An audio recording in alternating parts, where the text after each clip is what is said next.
இது ஆங்கிலத்தில். அப்படி நம்ம அக்டோபர் 1 பார்த்தீங்கன்னா தமிழ்நாட்டில் இன்றைய தேதி வரைக்கும் பதிவான மழை அளவு 5 சென்டிமீட்டர். அக்டோபரில் நமக்கு கிடைக்க வேண்டிய மழை அளவு 17 சென்டிமீட்டர். இது இப்போதைய செயற்கைக்கோள் வரைபடம். மேகக்கூட்டங்களோட அமைப்பை நீங்கள் பார்க்கலாம். அப்புறம் இப்போ நம்ம நிறைய இடி மின்னலுடன் கூடிய மழைப்பொழிவு நமக்கு கிடச்சிட்ருக்கு. தமிழகத்தின் பகுதிகளில் பார்த்தீங்கன்னாலும் அந்த கடந்த 20 நிமிடங்களில் எந்தெந்த இடங்களில் இடிமின்னல் அடைஞ்சிட்ருக்கு அப்படின்ற ஒரு குறியீடு அந்த மேப்பில் கொடுத்துருக்கு. அப்புறம் இன்றைக்கு சில கனமழைக்கான எச்சரிக்கையெல்லாம் விடுக்கப்பட்டிருக்கு. அது எதனால், அதுக்கு காரணம் என்னன்னு பார்த்தீங்கன்னா 2 வளிமண்டல கீழடுக்கு சுழற்சிகள் நிலவுகின்றன. ஒன்று வட தமிழக கடலோர பகுதிகளின் மேலும், இன்னொன்று வடக்கு ஆந்திரா மற்றும் அதனை ஒட்டிய பகுதிகளின் மேலும் இந்த வளிமண்டல கீழடுக்கு சுழற்சி நிலவுகிறது. இதன் காரணமாக அடுத்த 24 மணி நேரத்தில் கிருஷ்ணகிரி மாவட்டத்திலே மிக கனமழை பெய்யும் வாய்ப்பு இருக்கிறது. மற்ற 15 மாவட்டங்களில் கனமழை எச்சரிக்கை தரப்பட்டுள்ளது.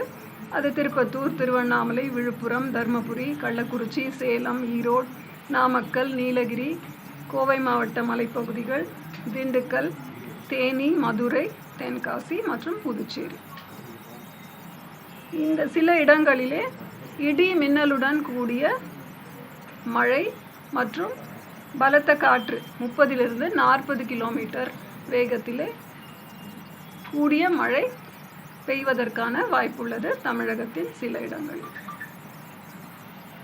டே 2, அதாவது 11/10/2025 ஒரு மாவட்டத்திற்கு மிக கனமழை எச்சரிக்கை விடுக்கப்பட்டுள்ளது. அது நீலகிரி மாவட்டம்.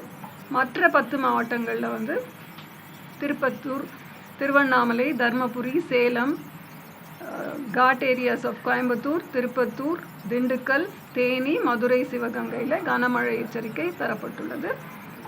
11ஆம் தேதி கூட இடி மின்னலுடன் கூடிய மழைக்கான வாய்ப்பு இருக்கிறது.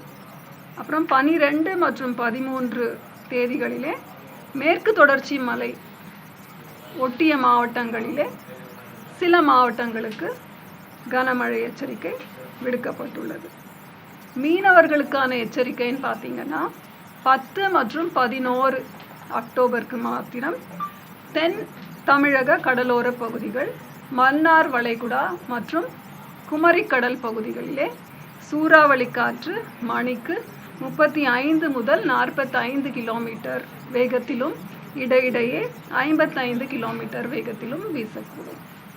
சென்னையை பொறுத்தவரை வானம் ஓரளவு மேகமூட்டத்துடன் காணப்படும்.